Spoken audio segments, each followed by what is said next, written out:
ஹே மக்களே, welcome back. டுனைட்டோட big Sunday எபிசோடுக்கு நமக்கு இன்னும் ஒரு ரவுண்டோட எக்ஸ்க்ளூசிவ் பிஃபோர் டெலிகாஸ்ட் அப்டேட்ஸ் கிடைச்சிருக்கு. என்ன நடந்திருக்குன்னு உங்களுக்கு தெரிஞ்சா நம்பவே முடியாது. இந்த இன்ஃபர்மேஷன் டைரக்டா ஆடியன்ஸ் கிட்டே இருந்து வந்திருக்கு. சோ வாங்க பிக்கஸ்ட் மூமெண்ட்ஸ்குள்ள போலாம். டுனைட்டோட மோஸ்ட் அன்எக்ஸ்பெக்டட் மூமெண்டோட ஸ்டார்ட் பண்ணலாம். எபிசோட் பிரேக்ல ஆஃப் ஸ்கிரீன்ல ஒரு பெரிய டிராமா நடந்திருக்கு.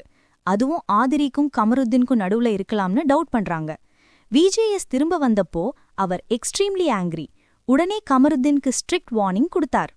அவர் சொன்னது, do not discuss outside happenings. வெளியே நடக்கிற விஷயங்களை inside the Bigg Boss house பேசக்கூடாது. இது ஒரு பெரிய ரூல் பிரேக்கா இருக்கலாம். அண்ட் விஜேஎஸோட இந்த கோபம்தான் டுனைட்டோட மோஸ்ட் டாக்ட் அபவுட் மொமெண்டா இருக்கும். நேற்று ஜெனரல் ஹவுஸ் ரோஸ்டுக்கு அப்புறம் இன்னைக்கு விஜேஎஸ் ஒரு ஸ்பெசிஃபிக் டார்கெட்டா பிடிக்கிறார், கேப்டன். துஷார்ஸ் கேப்டன்சிய விஜேஎஸ் ரோஸ்ட் பண்ணிட்டாரு.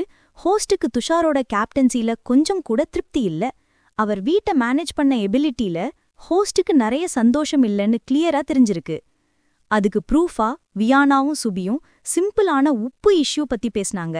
அத வச்சு விஜேஎஸ் துஷார நல்லா கிளாஸ் எடுத்தார். இந்த ஒரு உப்பு ப்ராப்ளம கூட சால்வ் பண்ண முடியலேனா இந்த கேப்டனுக்கு பேசிக் விஷயங்களை கூட தீர்க்க தெரியலேன்னு ஸ்லாம் பண்ணினார். இது எல்லாம் வீட்டு வேலை பத்தி ஒரு தேவையில்லாத ரொம்ப நீண்ட டிஸ்கஷன் நடந்து முடிஞ்சதுக்கு அப்புறம்தான். அதையும் விஜேஎஸ் வேஸ்ட் ஆஃப் டைம்னு ஃபிளாக் பண்ணிருக்காரு. ஹவுஸ்மேட்ஸ் ஒரு டாஸ்க்ல பார்ட்டிசிபேட் பண்ணாங்க. யாரும் உங்களை காட்டி கொடுப்பாங்க, பேக் ஸ்டாப் பண்ணுவாங்கன்னு ஓட் பண்ண சொல்லிருக்காரு. அதுல நிறைய பேரோட சாய்ஸ் பார்வதி தான். இது பார்வதிக்கு வீட்டுக்கு உள்ள இன்னும் பெரிய டார்கெட்டா ஆக்கும். விஜேஎஸும் வினோத்தும் திவாகரும் சேர்ந்து ஒரு ஃபன் செஷன் பண்ணாங்க. கொரட்டை மற்றும் ஜட்டி அண்டர்கார்மெண்ட் ப்ராப்ளம்ஸ் பத்தியெல்லாம் சிரிச்சு பேசினாங்க. ஒரு காமெடி ஸ்கிட்டும் பண்ணுவாங்க. அதுல சபரி, விக்கல்ஸ் அண்ட் பிரவீன் 3 பேரும் எலியா நடிச்சிருக்காங்க. விஜேஎஸ் கலைய பார்த்து இன்னும் கொஞ்சம் பேசுங்கன்னு என்கரேஜ் பண்ணி சப்போர்ட் பண்ணினார். கடைசியா எவிக்ஷன் டைம் வந்தாச்சு. அப்சரா சிஜே வெளியில போறாங்க. அவளோட எக்ஸிட் ரொம்ப பாசிட்டிவா இருந்துச்சு.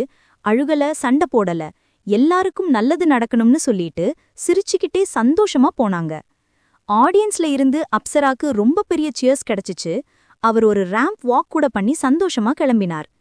இந்த வாரம் கடைசியில வைல்ட் கார்ட் என்ட்ரிஸ் ஒண்ணும் இல்லைன்னு கன்ஃபார்ம் ஆகிடுச்சு. உங்க கருத்து என்ன மக்களே? கமருதன் விஜேஎஸோட கோவத்துல இருந்து தப்பிப்பாரா? அண்ட் இந்த காட்டி கொடுக்கற ஓட், பேக்ஸ்டாப் ஓட் பார்வதிக்கு என்ன ஆகும்? உங்க கமெண்ட்ஸ்ல சொல்லுங்க.